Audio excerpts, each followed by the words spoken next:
Assalamualaikum everybody. How are you all? My name is Rida Khalid and I'm your English teacher. जैसा कि आप सब जानते हैं कि हम लोग रोज इंग्लिश के वीडियो लेक्चर्स में मिलते हैं, तो स्टूडेंट्स आज का ये वीडियो लेक्चर है ग्रेड 4, ग्रेड 5, ग्रेड 6 और ग्रेड 7 के लिए। जी हाँ, ये वीडियो लेक्चर आप सभी क्लास के बच्चे देख सकते हैं, क्योंकि इस वीडियो लेक्चर में जो टॉपिक मैं आपके साथ डिस्कस करने वाली हूँ, ये topic as it is grade 4 से लेकर ग्रेड 7 तक सब क्लासेस में जाएगा और यही आपको हेल्प करेगा ग्रेड 9, ग्रेड 8 एंड ग्रेड 10 के लिए। तो स्टूडेंट्स आइए चलिए आज के लेसन को स्टार्ट करते हैं। सो डियर स्टूडेंट्स, आपने अपनी लाइफ में जब आप बहुत छोटी क्लासेस में थे तब से लेकर अब जिस क्लास में आप हैं उस क्लास तक आपने लेटर्स तो पढ़े होंगे, आपने लेटर्स लिखे भी होंगे, या आपने अपने पोस्ट कार्ड के ऊपर छोटा सा एक लेटर तो जरूर लिखा होगा, चाहे वो पोस्ट कार्ड आप किसी को भी पोस्ट करने वाले थे। जी हाँ, तो आज हम बात करने वाले हैं लेटर्स के ऊपर। लेटर्स क्या होते हैं, उनको लिखने का एक तरीका होता है। आज हम देखने वाले हैं कि वो तरीका एक्चुअली होता क्या है, उनको कैसे लिखा जाता है, और different people around the world, हमने डिफरेंट लोगों को जहां जहां वो लेटर्स भेजने हैं उनको लिखने का क्या तरीका है, दोस्तों को लेटर लिखने हैं उनका क्या तरीका है। तो इन सब बातों को आज हम डिटेल में डिस्कस करने वाले हैं। तो बच्चों, चाहे मुझे ग्रेड 4 के बच्चे देख रहे हैं या ग्रेड 7 के, सब तैयार हो जाओ, क्योंकि आज के लेसन को हम स्टार्ट करने वाले हैं। ठीक है, हम बिल्कुल टॉप से इसको पढ़ेंगे। क्रिएटिव राइटिंग का हमारा जो ये वीडियो लेक्चर है, इसमें आज हम बात करेंगे टाइप्स ऑफ लेटर राइटिंग की। आपने याद रखना है बच्चों, ये जो इन्फॉर्मेशन है ये बेस है आगे आने वाले मजीद लेटर राइटिंग्स की। ठीक है, अब अगली वीडियोस में जो मैं लेटर राइटिंग आपको सिखाऊंगी, वो अगर आपको करने से पहले ये वाला टॉपिक याद नहीं होगा तो आपके लिए प्रॉब्लम हो जाएगी। इसीलिए बच्चों यहाँ से इस वीडियो लेक्चर को देखना बहुत इंपॉर्टेंट है। Are you ready? Very good. तो आज हम बात करने वाले हैं टाइप्स ऑफ लेटर राइटिंग। एक बात मैं आपको बताती चलूं, अगर हम बेसिक और बहुत जनरल टाइप्स ऑफ राइटिंग की बात करें तो सिर्फ 2 टाइप्स ऑफ राइटिंग होती हैं। ठीक है, आइए इनको देखते हैं। There are 2 types of letter writing, formal letters, informal letters. ठीक है, अब आप इसको मेरे साथ एक दफा पढ़ लें। Formal letters, informal letters. Formal letters क्या होते हैं, उसकी कुछ एग्जाम्पल्स मैंने यहाँ लिखी हैं, मैं आपको ओरली बताती हूँ वो क्या होते हैं, और informal letters क्या होते हैं और उनकी कुछ यहाँ टाइप्स मैंने लिखी हैं, ये भी मैं आपसे डिस्कस करूंगी। अब देखें फॉर्मल लेटर्स कौन से होते हैं। जैसा कि इसके नाम से पता चल रहा है, ऐसे लेटर्स जो ऑफिशियल पर्पस के लिए लिखे जाएं। ठीक है, लेटर लेटर ही होता है, उसको आप किसको लिख रहे हैं, सिर्फ ये चीज उसको डिफरेंशिएट करती है दूसरे लेटर्स के साथ। यानी कि फॉर्मल लेटर और इनफॉर्मल लेटर्स को डिफरेंशिएट करने वाली जो एक चीज है वो क्या है, एग्जैक्टली वो वही है कि वो किस शख्स के लिए लिखा जा रहा है। अगर आप अपने से सीनियर को लिख रहे हैं, यानी कि अगर आप एक स्टूडेंट हैं, आप अपनी टीचर को या अपनी हेडमास्टर को या अपनी हेडमिस्ट्रेस को और अपनी कोऑर्डिनेटर को लिख रहे हैं, तो इसका मतलब है ये एक फॉर्मल राइटिंग है, क्योंकि आप बड़ी फॉर्मली बात करने वाले हैं ऑफिशियल पर्पस के लिए। लेकिन अगर आप एक लेटर लिख रहे हैं अपने दोस्त को, तो क्या आपका दोस्त आपसे सीनियर है? मैं एज की बात नहीं कर रही, क्या आपका दोस्त आपसे रुतबे में सीनियर है, स्टेटस में सीनियर है? नहीं, दोस्त तो दोस्त होता है, राइट? आप एज की बात यहाँ ना देखें, आप सिर्फ देखें कि उसका स्टेटस क्या है। दोस्त तो दोस्त होता है, तो दोस्त को जो लेटर लिखा वो कौन सा लेटर हो जाएगा, इनफॉर्मल लेटर्स। अब मैं आपको यहाँ लिखी हुई टाइप्स के बारे में बताऊंगी, राइट? फॉर्मल लेटर्स कौन कौन से होते हैं, यहाँ पे मैंने सिर्फ 4 टाइप्स लिखी हैं। अगर आप इनको गूगल सर्च करें या डिफरेंट बुक्स में डिफरेंट ऑथर्स ने बहुत ज्यादा टाइप्स ऑफ लेटर्स बताए हैं। ठीक है, मैं आपको सिर्फ बेसिक यहाँ लिखी है just to give you an example, ताकि ये चीजें आपने बच्चों अपनी लाइफ में कहीं ना कहीं देखी या सुनी होंगी। ओके, सबसे पहले है कंप्लेंट लेटर। आपने कोई चीज परचेज की, फॉर एग्जाम्पल किसी ब्रांड से, सैफायर से, खादी से, प्रॉब्लम क्या आ गई, हमने जब उस चीज को परचेज किया, उस आर्टिकल में हमें कंप्लेंट नजर आ गई, मामा को तो वो ड्रेस ही पसंद नहीं आया, उसके कुछ बटन्स खराब थे, तो क्या आप कंप्लेंट लिखना चाहेंगे? एग्जैक्टली अब इस तरह का जो लेटर होगा जिसमें आप किसी प्रोडक्ट की बारे में क्या लिख रहे हैं, कंप्लेंट लिख रहे हैं, किसी भी किस्म की कंप्लेंट। ये तो मैंने एक परचेजिंग की बताई ना आपको कि आपने कोई चीज परचेज की और उसकी आगे से आपने कंप्लेन कर दी। कोई भी कंप्लेन आप लिख सकते हैं किसी को। फॉर एग्जाम्पल आपके एरिया में सैनिटेशन का प्रॉब्लम है, यानी पानी का नदी नालों का प्रॉब्लम है, आप उसकी कंप्लेन लिख सकते हैं। किसको? एरिया के हेड को। इसी तरह आप कंप्लेन के लेटर्स किसी भी पर्पस के लिए लिख सकते हैं। ठीक है, 2 एग्जांपल्स मैंने आपके साथ शेयर की। तो ये वाले जो लेटर्स होंगे हम अपने से ऊंचे रुतबे वाले लोगों को लिख रहे हैं, फॉर एग्जाम्पल जो उनका जॉब स्टेटस है, तो वो हो जाएंगे फॉर्मल लेटर्स। एप्लीकेशंस, ये वही एप्लीकेशन है जिसके बारे में आज हम एग्जैक्टली पढ़ने वाले हैं। जैसा कि आप एप्लीकेशंस लिखते हैं अपनी क्लास टीचर को, अपनी कोऑर्डिनेटर को, या अपने स्कूल के हेडमास्टर या हेड मिस्ट्रेस को। ठीक है, तो अब इन लेटर्स को क्या कहा जाता है? एप्लीकेशंस। ठीक है, आज हमें ये पता चल गया कि एप्लीकेशंस तो फॉर्मल लेटर्स ही होते हैं। हम तो समझते थे लेटर्स और होते हैं और एप्लीकेशंस और होती हैं। तो आज आपको ये बात पता चल गई कि एप्लीकेशंस एक्चुअली क्या होती हैं। They are a type of formal letters. Alright, order letters, कोई चीज आपने परचेज करनी है, आपके बाबा चाह रहे हैं कि मैं अपने बच्चों को लैपटॉप्स परचेज करके दूं, सो बाबा एक ऑर्डर लेटर लिख रहे हैं फॉर एग्जांपल डिफरेंट कंपनीज को जो लैपटॉप्स या फोन्स बनाती हैं। तो जो लेटर टाइप करके या लिख के हैंड रिटन पापा आपके भेज रहे हैं उसको कहेंगे ऑर्डर लेटर। आप किसी चीज का ऑर्डर कर रहे हैं। ठीक है, जैसे आपके बाबा यूज करते हैं ये लेटर्स दूसरी कंपनीज के साथ या दूसरी ट्रेडिंग कंपनीज के साथ क्या करने के लिए? बाइंग एंड सेलिंग करने के लिए। ऑलराइट, ऑफर लेटर्स, अब ये कहाँ यूज होते हैं? ऑफर लेटर्स कैसे यूज होते हैं? If I am a teacher and I want to work in a school, अगर मैं एक टीचर हूं तो मैं एक स्कूल में जॉब करना चाहती हूँ, मैं क्या करूंगी? मैं उस जगह पर जाकर इंटरव्यू दूंगी, बताऊंगी कि मैंने यहाँ जॉब करनी है, और अगर मैं सिलेक्ट हो जाती हूँ तो मुझे क्या मिलेगा? एग्जैक्टली मुझे मिलेगा ऑफर लेटर कि स्कूल मुझे ऑफर कर रहा है कि मैं उनके स्कूल में जाके पढ़ाऊं। तो इस तरह की जो कम्युनिकेशन होती है, लेटर्स कम्युनिकेशन के लिए लिखे जाते हैं, राइट। सो इस तरह की कम्युनिकेशन के लिए जो लेटर लिखा जाता है उसको कहते हैं ऑफर लेटर। ऑलराइट, सो इसके बारे में मजीद कुछ इंफॉर्मेशन है वो पढ़ लेते हैं। These are written using a specific layout or format of the organization. अब देखें, या तो ऑर्गेनाइजेशन या जिस शख्स को आप लिख रहे हैं, मैंने आपको बताया था किसी भी शख्स के बारे में आप लिख सकते हैं। फॉर एग्जाम्पल कंप्लेंट लेटर्स हैं, तो आपने किसी शख्स को लिखने हैं ना, तो हमने क्या करना है? उस शख्स को लिखने के मुताबिक डिफरेंट लेआउट होगा। लेआउट और फॉर्मेट जो है दे हैव सेम मीनिंग। ठीक है, उनके रूल्स एक डिफरेंट होते हैं, उनकी क्या होता है? फॉर्मेट डिफरेंट होता है। इसी तरह यहां तक इसको छोड़ते हैं, अब आगे आते हैं इनफॉर्मल लेटर्स पे। इनफॉर्मल लेटर्स क्या होते हैं? They are also called friendly letters. अब देखें, अब एक बात तो हमें समझ में आ गई कि जो फॉर्मल लेटर्स थे वो क्या थे? बहुत पोलाइटली लिखने हैं, अपने से बड़े बंदे को लिखने हैं, अपने सीनियर को लिखने हैं। लेकिन इनफॉर्मल लेटर्स उसके क्या है? बिल्कुल ऑपोजिट। तो बिल्कुल ऑपोजिट फ्रेंडली लेटर्स क्या होंगे? एग्जैक्टली किसी को भी लिखे जा सकते हैं, लेकिन वो किसी कौन होगा? जो जिसके साथ आपका एक फ्रेंडली कम्युनिकेशन करने का आपका दिल कर रहा है। ठीक है, यानी कि कौन कौन हो सकता है? देखते हैं।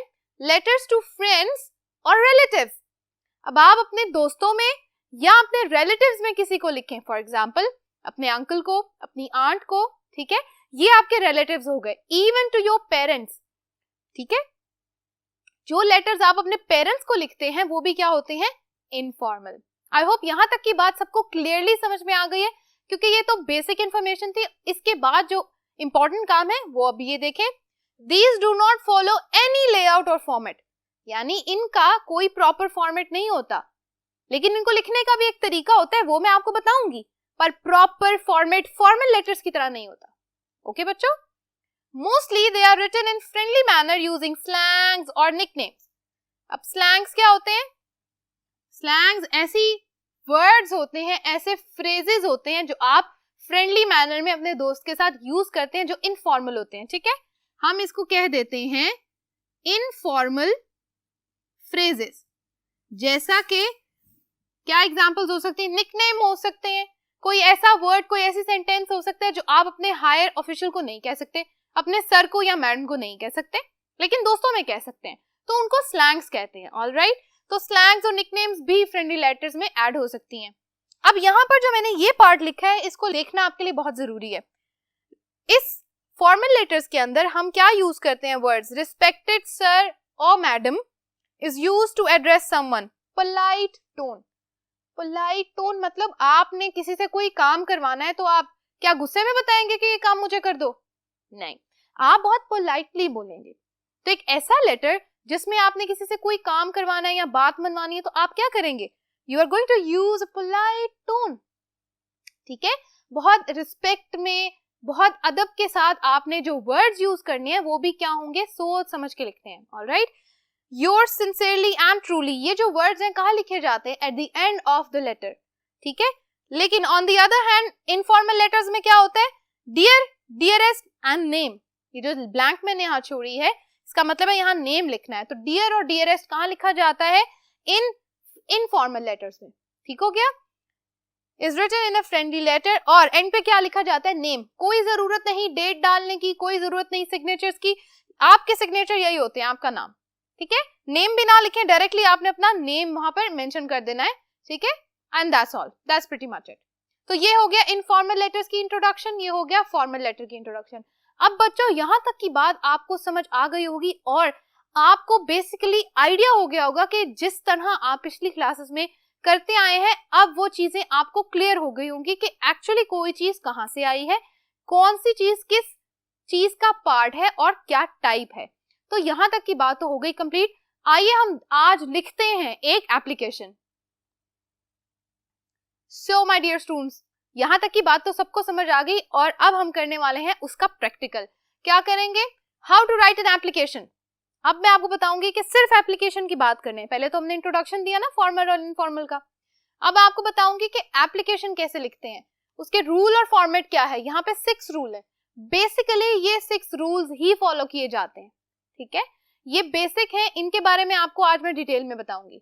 सबसे पहले है number 1, address of recipient. Recipient बंदा कौन होता है? हु इज द रिसीवर, यानी जिसने आपका लेटर रिसीव करना है. रिसिपेंट का मतलब है रिसीवर. ठीक है, someone who is going to receive your letter. ठीक है, आप उनका एड्रेस लिखते हैं. अब एड्रेस का मतलब ये नहीं है कि आप लिखेंगे कि 23 Hilton road and blah blah blah. No, आपने क्या लिखना है? आपने उनका नाम लिखना है, डेजिग्नेशन लिखनी है. जैसे मैंने आपको बताया था, अगर आप स्कूल के हेडमास्टर को लिख रहे हैं तो आप ये लिखेंगे कि main office, you know, to the main office 23 this and that. No, आप उनका डेजिग्नेशन लिखेंगे, जैसा कि वो कौन है, प्रिंसिपल है, हेड ऑफ द स्कूल है, या जो भी आप एड्रेस करते हैं उनको. तो यहाँ पर मैं एक एग्जाम्पल, ईजी फॉर एग्जाम्पल क्या लिखेंगे? हेडमास्टर और हेड ऑफ स्कूल. ठीक है, जो भी आप यूज करते हैं वो आप लिखते हैं. It's totally up to you. Number 2, subject. It is very important. जहां पर आपने एड्रेस लिख दिया कि आप किसको लिख रहे हैं, स्कूल का नाम लिख दिया, हेडमास्टर को लिख रहे हैं, उसके बाद स्कूल का नाम और कैंपस का नाम, बस ये एड्रेस कंप्लीट हो गया. ठीक है, उसके बाद आपने सब्जेक्ट लिखना है ना. तो सब्जेक्ट में आप क्या बताएंगे? Reason. Why are you writing this application. उसका एक लाइन में आपने बताना है क्या प्रॉब्लम क्या है आपका. ठीक है, क्या प्रॉब्लम आप एड्रेस करना चाह रहे हैं. तो यहां पर हम लिख देंगे, क्योंकि हम सिक लीव के लिए लिख रहे हैं तो हम लिखेंगे सिक लीव, यानी कि ये हमारी क्या है? Reason. Alright, reason to be absent from school. Number 3, salutations. अब मैंने आपको बताया था कि एप्लीकेशन तो फॉर्मल राइटिंग है, तो फॉर्मल राइटिंग में जो हम सैल्यूटेशंस यूज करेंगे वो क्या होगा? सर और मैडम. और सर और मैडम के साथ हम लिखेंगे रिस्पेक्टफुली, मोस्ट रिस्पेक्टफुली, और respected sir, respected ma'am. Alright. Body, this is a very important part. इसको मैं अब करने वाली हूं एक स्टार्ट. बॉडी में हमने क्या देखना है? बॉडी में हमने 3 बातें बतानी है. बॉडी में हमने क्या करना है? यहां से हमने स्टार्ट करना है कि हम रीजन ऑफ सिकनेस क्या है हमारी. ठीक है, हम क्यों बीमार हो गए, डेज ऑफ लीव, कितने दिन आपने छुट्टी करनी है, और days to come to school. ठीक है, आपने बताना है कि आपकी सिकनेस का रीजन क्या है. उसके बाद आपने बताना है कितने दिन की छुट्टी आपको चाहिए, और उसके बाद आपने लिखना है कि कितने दिन के बाद आप स्कूल एक्चुअली आएंगे. You have to inform your teacher, right. उसके बाद एंडिंग नोट. एंडिंग नोट क्या होता है? एंडिंग नोट में आपने मोस्टली क्या लिखना है? आपने ग्रीटिंग्स देनी है, ग्रेटफुलनेस शो करनी है कि आप ग्रेटफुल हैं कि आपको इस छुट्टियों की इजाजत मिल गई है। You have been granted this absence from school. तो यहां पर आपने क्या लिखना है, एंडिंग नोट में आपने लिखना है ग्रेटफुलनेस।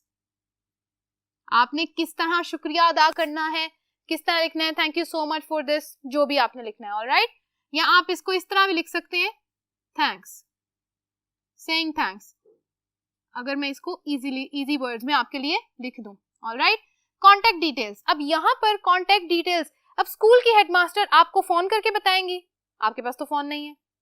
एग्जैक्टली आपने कॉन्टेक्ट डिटेल्स कैसे लिखनी है, आप एक स्टूडेंट हैं, आप लिखेंगे कि आपका नाम क्या है, पूरा नाम, आप लिखेंगे कि आप किस क्लास में और किस सेक्शन में बैठते हैं, यानी आपकी क्लास क्या है, आपका सेक्शन क्या है। ऑलराइट, ये होगा आपका एड्रेस। स्कूल के प्रीमिसेस में बच्चों का एड्रेस यही होता है। For example, Rida Khalid grade 6 B is my section, grade 6 is my class and Rida Khalid is my name. ठीक है, ये आपका एड्रेस होगा स्कूल प्रीमिसेस में, क्योंकि ये हम स्कूल के लिए लिख रहे हैं तो स्कूल का एड्रेस याद रखते हैं। तो कॉन्टेक्ट डिटेल्स में आपने क्या लिखना है, नेम, ग्रेड और सेक्शन, ये हो गई हमारी कॉन्टेक्ट डिटेल्स। तो यहां तक की बात आपको समझ आ गई? एग्जैक्टली आज का टास्क शुरू होता है एग्जैक्टली यहां से। आपने क्या करना है, एक लेना है A4 शीट, उस A4 शीट में आपने क्या करना है, यहां से काम स्टार्ट करना है। ऑलराइट, सो फर्स्ट हाफ आपकी जो उस शीट का होगा उसमें आप ये लिखेंगे, write an application for sick leave to your school head. School की हेड को या स्कूल के हेड को आपने क्या करना है, एप्लीकेशन लिखनी है। कैसे लिखेंगे, हमें ये तो पता चल गया एड्रेस में क्या लिखना है, सब्जेक्ट क्या लिखना है, सैल्यूटेशंस तक का हमें तो आइडिया हो गया, तो सेम रहेंगी। जो मेन पार्ट है ना बॉडी का, ये चेंज होता रहता है। एक तो सिक लीव की एप्लीकेशन हो सकती है, एक पर्सनल डे की एप्लीकेशन हो सकती है, एप्लीकेशन भी बहुत सारी टाइप्स की होती है ना, तो जो भी रीजन है उसके हिसाब से हम सिर्फ बॉडी का पार्ट प्लान करेंगे, बाकी सब रहेगा सेम। इजी है ना, आई न्यू इट। अच्छा जी, प्लान द बॉडी हियर। सबसे पहले मैंने आपको बताया था किसी भी किस्म की राइटिंग करने से पहले उसको प्लान करना बहुत जरूरी है। कैसे जरूरी है, जब तक हमें नहीं पता होगा हम क्या लिख रहे हैं, हमें लिखते हुए एक्चुअली बहुत टाइम वेस्ट करेंगे, हम सोचते रहेंगे बीच में। Alright, so let's plan it out. Sick leave आप मिडिल में रखें, एक बबल बनाएं जैसे मैंने बनाया, और आपने रीजंस लिखने हैं कि बॉडी के अंदर आपने क्या क्या लिखना है। ठीक है, आपने बताना है डिटेल्ड रीजन ऑफ सिकनेस, क्यों बीमार हुए, आप बताएं, आप कहाँ गए थे, आपको क्या हुआ और उसकी वजह से आपकी तबीयत कैसी हो रही है। आर यू हैविंग फीवर, आपको फ्लू हो रहा है, आपको इचिंग हो रही है, इची थ्रोट है, आर यू कॉफिंग, या आपको कोई भी इस तरह का प्रॉब्लम है। फॉर एग्जाम्पल कोई आपको एलर्जी है, तो आपने अपनी मेडिकल कंडीशन बतानी है पूरी। ठीक है, उसके बाद डेज, कितने दिन के लिए आपने छुट्टी करनी है। ऑलराइट, उसके बाद मेडिकल सर्टिफिकेट, अगर तो आपको मेडिकल सर्टिफिकेट की जरूरत है तो आप वो उसके बारे में लिख दें, ये पार्ट ऑप्शनल है। ठीक है, यहां मैं लिख देती हूं ऑप्शनल है। ग्रेड 5 तक के लिए ये ऑप्शनल है, वो ना लिखें, लेकिन ग्रेड 6-7 को मेडिकल सर्टिफिकेट के बारे में ये लिखना जरूरी है कि medical certificate will be provided if necessary, अगर जरूरत हुई तो मेडिकल सर्टिफिकेट भी पहुंचाया जाएगा स्कूल। ठीक है, उसके बाद आस्क फॉर परमिशन, यहां पर मैंने आपको बताया था कि बिल्कुल एंड पे लास्ट एक लाइन में आपने लिखना है, काइंडली ग्रांट मी एब्सेंस और grant me leave from the school for 3 days और 2 days या जितने डेज के लिए भी आप लिख रहे हैं। ठीक है, तो ये हो गया बॉडी का पार्ट हमारा कंप्लीट। आइए चलिए लिखते हैं इस एप्लीकेशन को। सो स्टूडेंट्स, मोस्टली काम तो हमने कर लिया, प्लानिंग भी हो गई, हमें पता चल गया कि हमने स्टार्ट कहां से करना है और एंड कहां करना है। अब यहाँ पर बोर्ड के ऊपर मैंने एक एप्लीकेशन आपके लिए लिखी है। ठीक है, इसको मैं आपको पढ़ के बताऊंगी और साथ साथ जो जो ब्लैंक्स दी गई हैं वहां बताऊंगी आपने क्या लिखा है। You will start it from the right corner. See, if I am standing here, this is my right side. Alright, तो ये राइट साइड पे आ रहा है, या अगर आप इसको इस तरह करना चाहते हैं, if you are looking at the paper, mostly बच्चे इस तरह करते हैं, if you are looking at the paper it's your left side. Alright, so left side पे हमेशा आपने लिखना है the head of school address. ठीक है, यहाँ पे मैं इसको लिख देती हूँ, ये आपने ये पार्ट नहीं लिखना जो मैं अब लिख रही हूँ, ये तो मैं आपको सिर्फ लेबल करके बता रही हूँ कि आपने इस तरह करना है। एड्रेस में क्या है, the head of school allied group of schools, आपने अपना क्या करना है, बताना है किस स्कूल से आप हैं, और इस लाइन में आप बताएंगे कि आपका कैंपस नेम क्या है, because I know allied school के हर स्कूल का डिफरेंट कैंपस है, ठीक है। तो आप अपने कैंपस का नेम यहाँ लिखेंगे, ये हो गया आपका एड्रेस कंप्लीट। उसके बाद आपने क्या करना है, एक लाइन छोड़नी है, लीव अ लाइन, ठीक हो गया। फिर आप सैल्यूटेशंस पे आएंगे। सैल्यूटेशंस क्या है, रिस्पेक्टेड सर और मैडम, ये हमारी क्या हो गई, सैल्यूटेशन। सैल्यूटेशंस कहते हैं सलाम दुआ को, सैल्यूटेशंस आ गई। उसके बाद सैल्यूटेशंस के बाद भी आपने एक लाइन छोड़नी है, यहां मैं लिख देती हूँ, okay, leave a line, all right. अब जो ये पार्ट ब्लैक में यहां से यहां तक लिखा है, ये क्या है, हमारा बॉडी। बॉडी को पढ़ लेते हैं। हमेशा आपकी एप्लीकेशन पोलाइट मैनर में स्टार्ट होनी चाहिए, यहां से इट इज स्टेटेड दैट, ठीक है। आई, आगे आप अपना नेम लिखें, I will write my name, I Rida Khalid, all right, I am a student, आगे comma, I am a student of grade, आप अपना ग्रेड मेंशन कर दे, all right. I went to a wedding last week, weekend, अब weekend के बारे में आप क्या लिख दें, यहाँ पे डेट लिख दें, मैं यहाँ डेट लिखती हूँ, आई वेंट 23rd September, ठीक है, कंप्लीट लिख लें, आपकी मर्जी है। एंड कॉट कोल्ड, मैं लास्ट वीक एक शादी में गई थी और मुझे वहां क्या लग गई, आई कॉट कोल्ड, मुझे ठंड लग गई। I am still feeling under the weather, मुझे अभी भी क्या फील हो रहा है, not still not well, I am taking medicine regularly, मैंने बताया था ना मेडिकल कंडीशन पूरी लिखनी है।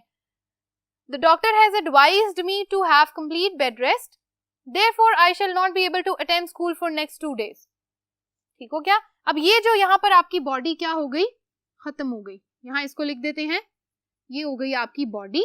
यहां से यहां तक ये क्या है आपका, एग्जैक्टली ये होता है एंड नोट, जहां पर आपने क्या लिखा है, kindly grant my absence from the school, I shall be highly obliged to you. obliged का मतलब है thankful, okay, I shall be highly thankful, और you can say I shall be very thankful to you. ये grade level के हिसाब से change हो जाता है, राइट। आप ग्रेड 4 में हैं तो आप ऐसे लिख सकते हैं, I will be very thankful to you, और I shall be very thankful to you. अगर आप ग्रेड 6-7 में हैं तो definitely you are going to use this vocabulary, highly obliged, alright. उसके बाद जी ये आपका क्या है, अगेन हमने इस बारे में बात की थी कि जो एंड पे हमारी जो लिखी होती हैं उनको कहते हैं कॉन्टेक्ट डिटेल्स। स्टूडेंट के बारे में जितनी भी डिटेल्स होंगी वो क्या होंगी, आप अपना नेम लिखेंगे रिदा खालिद, ठीक है। उसके बाद ग्रेड लेवल आप कौन सा लिखेंगे, जो भी ग्रेड आपका है, और डेट आप मेंशन कर देंगे जो भी डेट उसकी है। एक और बात मैं आपको बताती चलूं, ये बात जो अब बताने लगी हूँ ये कुछ क्लासेस में हम स्किप कर देते हैं, लेकिन आई थिंक आपको ये लिखना चाहिए। आपने ये छोटी क्लासेस में भी पढ़ा होगा, योर्स ओबीडियंटली और योर्स ट्रूली और yours sincerely.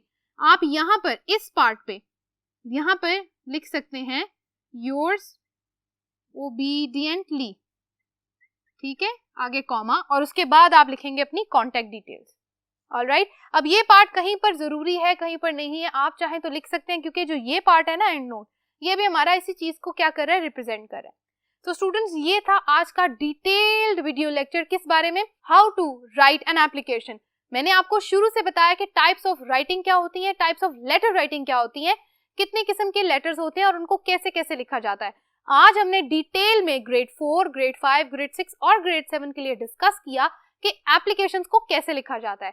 Thank you so much for staying with me and thank you so much for watching this lesson. Stay tuned for more. Allah Hafiz.